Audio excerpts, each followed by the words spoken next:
नमस्कार। आज का हमारा पहला सवाल है, बिहार के सूबेदार के रूप में राजा मान सिंह ने अपना प्रथम अभियान बिहार के किस शासक के विरुद्ध किया? तो राजा मान सिंह ने बिहार के सूबेदार के रूप में गिद्धौर के राजा पूरणमल के विरुद्ध अपना पहला अभियान किया। तो इस सवाल का सही जवाब है गिद्धौर के राजा पूरणमल। हमारा अगला सवाल है, अनहैप्पी इंडिया नामक पुस्तक के लेखक कौन है? तो अनहैप्पी इंडिया ये एक बहुत ही चर्चित पुस्तक रही। इस पुस्तक के रचयिता हैं लाला लाजपत राय। तो अनहैप्पी इंडिया इस पुस्तक के रचयिता कौन हैं? तो इस पुस्तक के लेखक हैं लाला लाजपत राय। हमारा अगला सवाल है, 1857 के विद्रोहियों द्वारा किस पॉलिटिकल एजेंट का कटा सिर आउवा के किले पर लटका दिया गया था? तो आउवा मारवाड़ के अंतर्गत आता है और 1857 की क्रांति के समय जो मारवाड़ का पॉलिटिकल एजेंट था वह था कैप्टन मॉन्क मेसन और कैप्टन मॉन्क मेसन का सिर काटकर आउवा के किले पर लटका दिया गया था। तो इस प्रश्न का सही उत्तर है कैप्टन मॉन्क मेसन। विकल्प 2 देखिए, लिखा हुआ है मेजर बर्टन का नाम है। मेजर बर्टन जो था वह कोटा का पॉलिटिकल एजेंट था और इसकी भी हत्या कर दी गई थी, मेजर बर्टन की। मुझे ऐसा लगता है कि एक नए तरह का सवाल जो कि 1857 की क्रांति और वहाँ के पॉलिटिकल एजेंटों से संबंधित बन सकता है, एक संभावना है, वो है इनकी पदवी से संबंधित। यानी देखिए, मॉन्क मेसन मारवाड़ का पॉलिटिकल एजेंट था, बर्टन कोटा का पॉलिटिकल एजेंट था। ये पुरानी तरह का सवाल है, आज भी पूछा जा सकता है, लेकिन ये पुरानी तरह का सवाल है, पुरानी शैली का सवाल है, पुराने पैटर्न का सवाल है। नया पैटर्न थोड़ा इस तरह से हो सकता है कि इनकी पदवी पूछी जा सकती है, इनकी रैंक पूछी जा सकती है। जैसे मॉन्क मेसन क्या था? क्या ये मेजर था या कर्नल था या कैप्टन था? तो आपको ये भी पता होना चाहिए। तो मॉन्क मेसन एक कैप्टन रैंक का अधिकारी था, जबकि शॉवर्स और बर्टन मेजर हैं। ईडन क्या है? तो ईडन कर्नल है। तो ईडन कर्नल है, बर्टन मेजर है, शॉवर्स मेजर है और मॉन्क मेसन कैप्टन है। हमारा अगला सवाल, निम्नलिखित में से कौन सा पुरातात्विक स्थल आहड़ संस्कृति से संबंधित नहीं है? निम्नलिखित में से कौन सा पुरातात्विक स्थल आहड़ संस्कृति से संबंधित नहीं है? तो इसका सही जवाब हो जाएगा बरोर, क्योंकि जो गिलुंड है, अलोद है, पिंड है, ये इर्द गिर्द की सभ्यताएं ही हैं। जबकि हम अगर लोकेशन की नज़र से भी देखें तो बरोर जो है वहाँ श्री गंगानगर ज़िले के अंतर्गत आने वाली सभ्यता है, तो दूरी भी बहुत ज़्यादा है।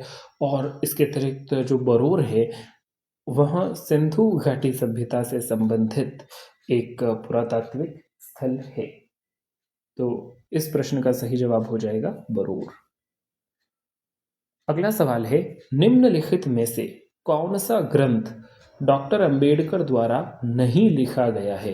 तो डॉक्टर भीमराव अंबेडकर ने कई किताबें लिखी और उन किताबों के नाम बार बार पूछे जाते हैं, और इनमें से कौन सी किताब है जो डॉक्टर अंबेडकर द्वारा नहीं लिखी गई है?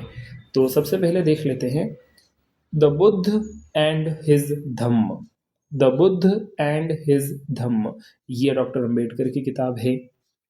The annihilation of caste, the annihilation of caste, ये भी लिखी गई है डॉक्टर अंबेडकर के द्वारा। Revolution and counter revolution in ancient India, तो ये भी डॉक्टर अंबेडकर द्वारा लिखित किताब है। जबकि the Nadars of Tamil Nadu, the Nadars of Tamil Nadu, ये डॉक्टर अंबेडकर द्वारा लिखित किताब नहीं है। तो यह जो किताब है द नॉर्दर्स ऑफ तमिलनाडु, ये लिखी गई है रॉबर्ट एल हार्डग्रेव के द्वारा। रॉबर्ट एल हार्डग्रेव के द्वारा लिखी गई है द नॉर्दर्स ऑफ तमिलनाडु। अगले कुछ सवाल गणित के सवाल हैं, इन पर हम विशेष वीडियो बनाएंगे अलग से। अभी हम सामान्य ज्ञान से संबंधित सवालों को देख लेते हैं। अब सामान्य हिंदी के सवाल हैं। निम्नलिखित में से सही विलोम शब्द युग्म है।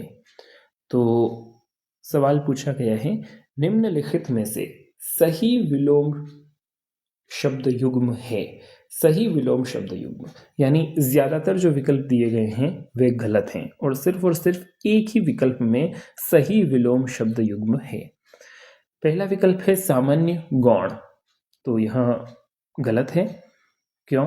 क्योंकि गौण का विलोम होता है मुख्य या प्रमुख और सामान्य का होता है विशिष्ट, तो यह गलत है। असक्त और अनासक्त, तो यह भी इन दोनों का लगभग एक ही अर्थ है, तो यह भी लागू नहीं होते। श्वेत और शुक्ल, तो श्वेत और शुक्ल का भी एक ही अर्थ है। श्वेत का मतलब भी सफ़ेद होता है और शुक्ल का मतलब भी सफ़ेद होता है। जबकि विकल्प 3 संकीर्ण विस्तीर्ण, यह सही उत्तर है। संकीर्ण का मतलब होता है संकरा और विस्तीर्ण का मतलब होता है विस्तृत या फैला हुआ, तो विकल्प 3 सही जवाब है। हमारा अगला सवाल है निम्नलिखित में से अनीय प्रत्यय से निर्मित शब्द नहीं है। अनीय प्रत्यय से निर्मित शब्द नहीं है। सबसे पहले माननीय, तो माननीय शब्द अनीय से बना हुआ है। मान मूल धातु में अनीय जुड़ा।